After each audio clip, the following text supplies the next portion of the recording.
Good morning, it's Q&A for May, and it's called Always Darkest Before the Dawn. So to my fellow insomniacs out there, welcome.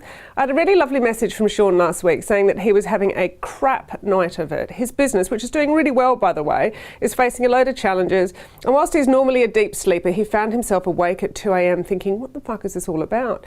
He said he was feeling really negative and really wondering about his future. And then he tuned in and listened to a few of my blogs and found them really uplifting and feels that he's back on track now. His question for me was, what do I do when I have those 3 a.m. moments, and what do I do to turn it around? Firstly, thank you, Sean. I do this solely because I want to help people through the trials and tribulations and joys and rewards, to be frank, of running their own businesses. And I'm so rewarded when people feedback and say that I've made a difference. So thank you for taking the time to get in contact.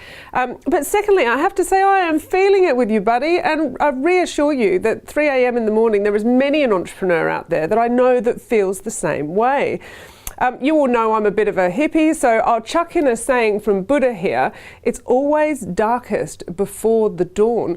Often I know that I have to get to that low point to get to the bit whereby I'm pacing around at 3 a.m. and the occasional bit of self-doubt, and thereafter something turns round. Life delivers a bit of good luck, or a solution appears, whether consciously or unconsciously.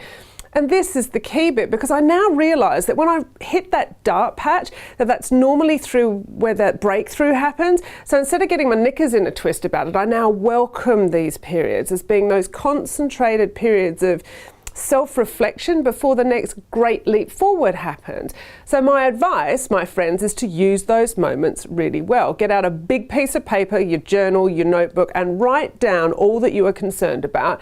And do the risk assessment of your business and indeed your life, and evaluate what you can do stuff about, what needs to be done, i.e. create your task list, and then understand what you can do nothing about, and allow yourself and take this extra time to reflect.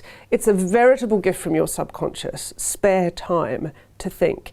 See, I'm not putting this all down to celestial gifts. You know, much of my resolution comes from the foundations of experience that I've built up in blood, sweat and tears. But what I'm saying is that I've found that normally when I feel like I can't take it anymore, when I'm on my knees, that's when upturn occurs, i.e. dawn breaks and new hope is restored. And these feelings and emotions are normally a sign of that turning point. This one's quite emotive for me, but anyone who runs their own business knows we put our heart and soul into this. This is effectively a child of ours, and we feel its nurture, success, failure, and its demise like that of a family member. Add that to it being our living too, and it's a huge part of who we are and what we do. So anyway, I'm here for you. I absolutely empathise with what you're going through. I know how tough it is. And I know that at 2 a.m. it can seem like it's completely overwhelming, but we have all been there. And often at that bit where you think you can't take it anymore, then there's a ray of sunshine to lift you up and drive you forward. So don't forget, if you've got a burning issue, I really want to help you on that, and I'll do that on Kate's Q&A, and I don't mind 3 a.m. emails.